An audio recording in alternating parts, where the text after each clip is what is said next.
Ito mga boss, ganito ako mag-feedering ng ibon. Kanya-kanya din kasi tayo ng diskarte sa pag-feedering. Bali ito, 5 months na siya. Tapos pinidering ko na rin yung mapakpak niya, tapos buntot. Bali bubunutin na lang to kung malalaman kong alanganin sa karera. Ibig sabihin ko nun, kapag sa training, mag-umisa ang training tapos may luma pa siyang pakpak, bubunutin ko. Pero itong buntot niya, ito mga isang buwan pa, bubunutin ko na rin dahil gusto ko yung ibon kondisyon. Kapag south, mas maganda talaga yung buong buo yung ibon, yung wala siyang lulugunin. Tapos ito, pag binunutan ko na rin to, ulan araw na rin itong ibon na to, binibilad ko na. Naka-viewing din to, balik 2 buwan sa viewingan. Tapos ulan araw, kinan na niya, kaya yung ibang balahibo niya nagpalit na. Bali ito babae. Pumaparis na rin, early maturing kasi ito. Ganito yung kanya, pakpak niya. Bali yung pakpak niya ay 4 na lang. Tapos yung buntot niya puro ginupitan.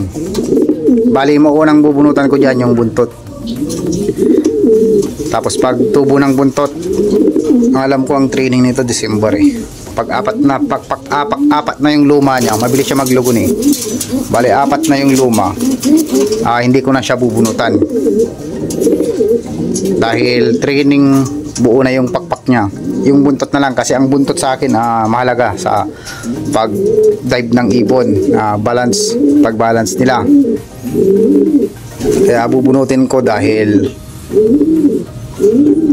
gusto ko buo yung buntot din, dahil pag hindi rin buo yung buntot, mahirapan din sila lumapag.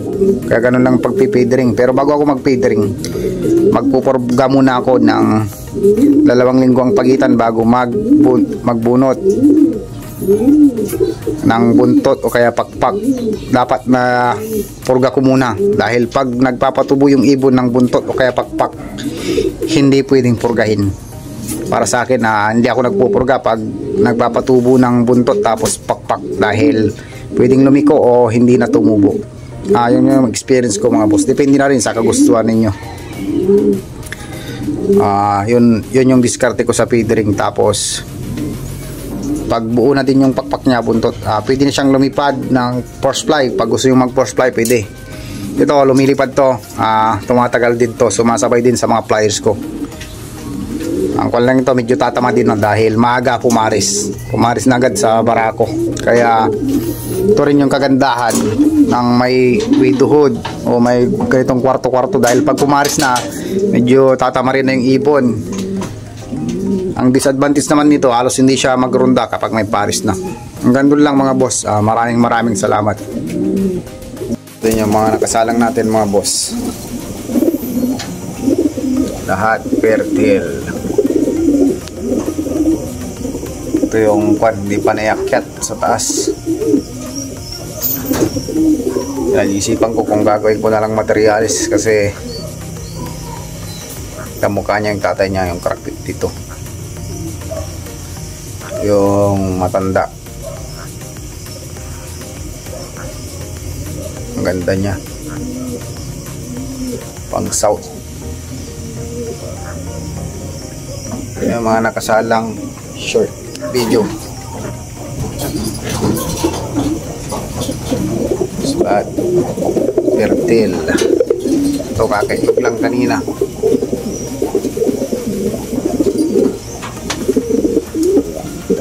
Fertile na rin. Ito malapit na rin. Fertile lahat.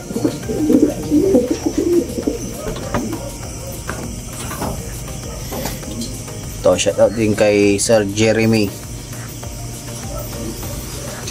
from Pinalunan. Ito yung magulang ng ibon na. Ito mga boss, yung isa sa pamaraan ko ng feedering. Bali, tapos na yung number 8 na tumubo. Tapos yung number 9 may gunting pa. Pero yung number 10 buo na dahil ito yung una kong binunot. Tapos nung malaki na yung number 10, binunot ko yung number 8. Pag sumagad na tong number 8, yung number 9 na. Ito yung mga sakto sa edad. Pero may ugali itong pasaway kaya ginanito ko para hindi siya gaano lalayo. Pero ito rumoronda pa. Pumaris na rin, babae ito. Bali panglaban ng CPR. Ito ang training nito November, pero buo na.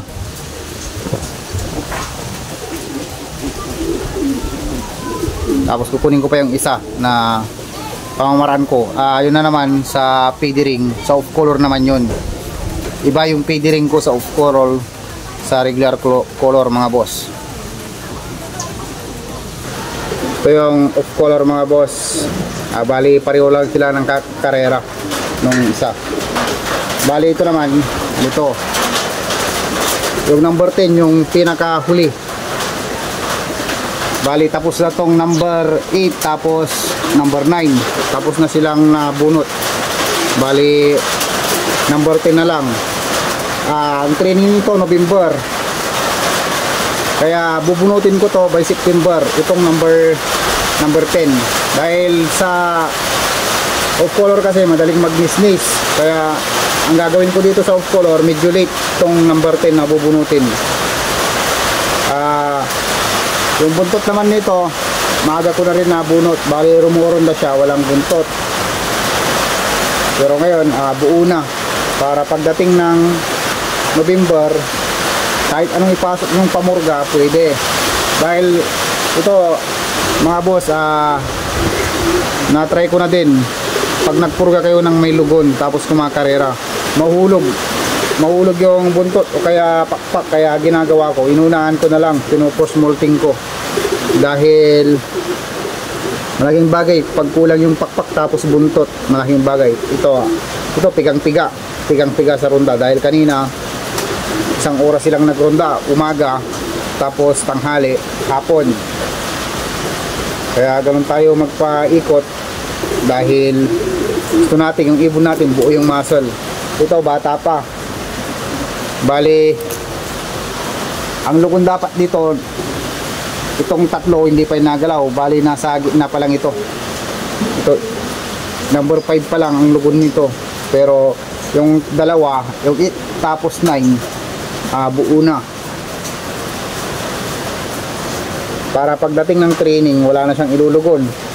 Ito pala yung gusto ko sa pula, yung hindi purong puti yung pakpak. Dahil pag purong puti medyo hirap, nagninisnis. Itong ibon ko, ito babae ito, pero may itim yung steam ng kanya, balahibo, tapos pakpak, tapos buntot, itim. Ang lahi naman nito, ang lolo nito si Angel, tapos ang lolo niya Florison. Bali pinros ko rin to sa Bandimbrook. Bali ang pasok nito crack 50 to, Florison, Bandimbrook. Yun lang pasok nitong ibon na to. Bali ang lolo at lolo niya champion. Bali combined breed. May co-breeding ako sa tatay nito. Ang tatay nito anak ni Angel, tapos naka-co-breeding sa Florison. Ganun lang mga boss, maraming salamat. Sana may natutunan kayo sa share ko sa pagpipidering.